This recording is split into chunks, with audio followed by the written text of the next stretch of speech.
నమస్కారం. ప్రస్తుతం మనతో పాటు ప్రముఖ ఆధ్యాత్మికవేత్త జ్యోతిష్య వాస్తు పండితులు జేఎస్ శాస్త్రి గారు ఉన్నారు. వారితో మాట్లాడిద్దాం. నమస్కారం గురుగారు. నమస్కారం. గురుభ్యో నమః.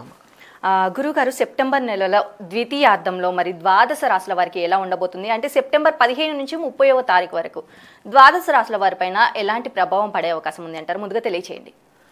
శ్రీ గురుభ్యో నమః. శ్రీ మహాగణాధిపతి నమః. శ్రీ మహాసరస్వతి నమః. హరి ఓం. శ్రీమాత్రే నమః. మనకు రాబోయేటువంటిది వెనక చవితి అయినటువంటి పక్షం రోజులు, పూర్వార్ధం, ఉత్తరార్ధం అంటాం వీటిని.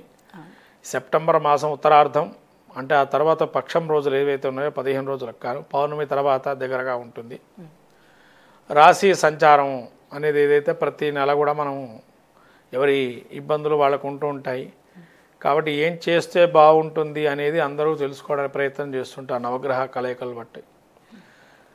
ఈ సెప్టెంబర్ మాసంలో కూడా నవగ్రహాల యొక్క సంచారాన్ని చూసి ఏ విధంగా బాగుంటుంది ఏంటి అనేది అందరికీ కూడా ఆతృతగా ఉంటుంటుంది. ముఖ్యంగా మనం మాస ఫలితాలు అనేది చాలా మటుకు చెప్పుకుంటూ ఉంటాం, పక్ష ఫలితాలు తక్కువగా చెప్తుంటాం. ఈ పక్ష ఫలితాలు అనేవి కూడా మనకు చాలా వరకు ఉపయోగిస్తాయన్న. ఎందుకంటే మాస ఫలితాలకి పక్ష ఫలితాలకి ఉన్న తేడా ఏంటంటే, మాస ఫలితాల్లో మనము అనుకుంటాము నెల మొత్తం మీద చెబుతాం. కొన్ని గ్రహాలు వక్రగతి అయి ఉండడము, కొన్ని గ్రహాలు తొందరగా కదలటము, కొంతమంది చివరి అంకంలో కదిలి వెళ్ళడం గ్రహాలు ఉంటూ ఉంటాయి. ఈ యొక్క స్థితిని మనం చూసుకున్నట్లయితే రాబోయే ఏదైతే మాసం ఉందో మెయిన్గా శుక్రుడు సంచారం మారుతున్నాడు తర్వాత 15 రోజుల్లో. మెయిన్ బేస్డ్ శుక్రుడు యొక్క రిజల్ట్స్ ఎక్కువగా ఈ యొక్క ద్వాదశ రాశులకి ఎఫెక్టివ్గా పనిచేస్తాయి. ఎందుకంటే ఉత్తరార్ధంలో శుక్రుడు కొంతమందికి ఇప్పటివరకు అవయోగంగా ఉన్నవాడు యోగంగా మారుతున్నాడు శుక్రుడు తర్వాత పక్షం రోజుల్లో. వాళ్ళ యొక్క పరిస్థితిని మనం చూసుకుంటాం. శుక్రుడితో పాటు మిగతా గ్రహాల స్థితిని కూడా మనం చూద్దాం ఒకసారి. అలాగే ముందుగా చూసుకున్నట్టయితే మేషరాశి వారికి ఎలా ఉండబోతుందో తెలియచేయండి. శ్రీ గురుభ్యో నమః. శ్రీ మహాగణాధిపతి నమః. శ్రీ మహాసరస్వతి నమః. హరి ఓం. శ్రీమాత్రే నమః. మేషరాశి వారికి ఉత్తరార్ధంలో చూస్తున్నట్లయితే మనకు ఈ ఉత్తరార్ధంలో ముఖ్యంగా వాళ్ళ సంచారం చూస్తే, ముఖ్యంగా మేషరాశిలో మనకు గ్రహాల యొక్క నక్షత్రాలు చూస్తే అశ్విని నక్షత్రము, భరణి నక్షత్రము, కృత్తికా నక్షత్రం 1వ పాదము.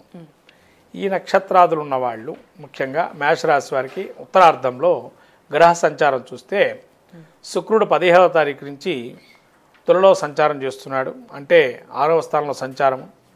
మేషానికి 2వ స్థానంలో గురు సంచారం. మేషరాశి వారికి మొదటి స్థానంలో ఈ యొక్క 2వ స్థానంలో గురు సంచారము, 3వ స్థానంలో కుజ సంచారము, అట్లానే ఈ యొక్క 5వ స్థానంలో రవి సంచారము, బుధుడు కూడా అదే రాశిలో సంచారం, సింహరాశిలో సంచారము, శుక్రుడు ఈ యొక్క 7వ రాశిలో సంచారం, 6వ రాశిలో కేతు సంచారము.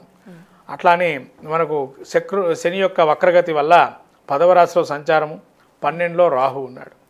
ఈ విధంగా మనకు ఉత్తరార్ధంలో గ్రహస్థితి చూసినట్లయితే, ముఖ్యంగా చంద్రుడి యొక్క స్థితిని చూసినట్లయితే ఇక్కడ మనకు పౌర్ణమి నుంచి చంద్రుడు వీళ్ళకి 12వ స్థానం నుంచి 5-6 స్థానాల వరకు సంచారం చేస్తుంటాడు ఉత్తరార్ధంలో.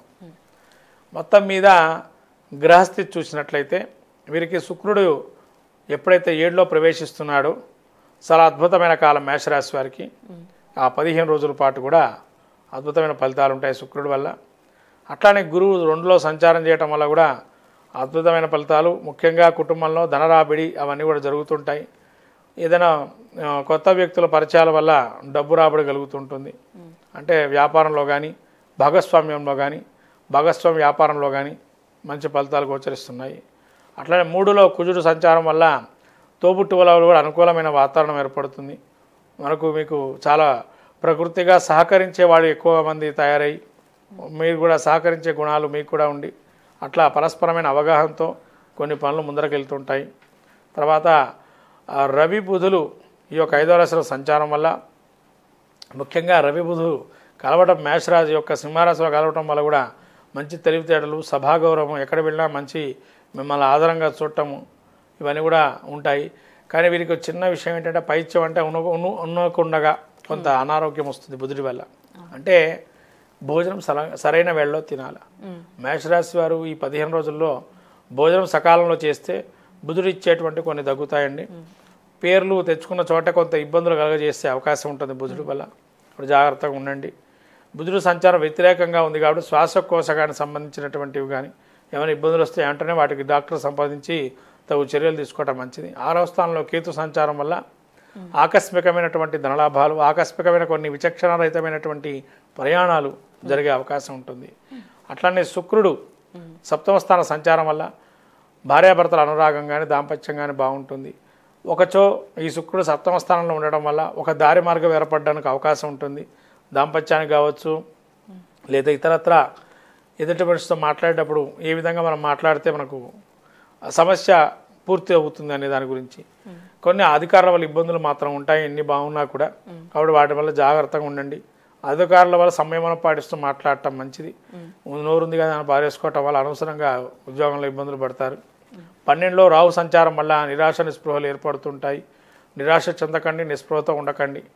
సమయం ఉంది, ఖచ్చితంగా సమయంతో ఆలోచనతో వెళ్తే సమస్య ఆల్రెడీ పరిష్కారం జరుగుతుంది. సమయం ఉంది, త్వరితగతిన లాభాన్ని చేకూరుతాయి. కాబట్టి మొత్తం మీద మేషరాశి వారికి ఉత్తరార్ధంలో బాగుంది. ఇంకా మంచి ఫలితాలు పొందడానికి కానీ ప్రతి బుధవారం ఆ యొక్క బుధుని ఆరాధన కానీ విష్ణుమూర్తి ఆరాధన, సహస్రనామార్చన మనసులో కనుక లగ్నం చేసి చదువుకున్నా విన్నా కూడా మంచి ఫలితాలు గోచరిస్తాయి. అలాగే గురుగారు, మేషరాశి వారికి మరి సెప్టెంబర్ నెల ద్వితీయార్థంలో ఎలా ఉండబోతుంది అనేసి తెలియజేశారు. అలాగే చేసుకోవాల్సిన రెమెడీ కూడా చెప్పారు. ధన్యవాదాలు గురుగారు. నమస్కారం.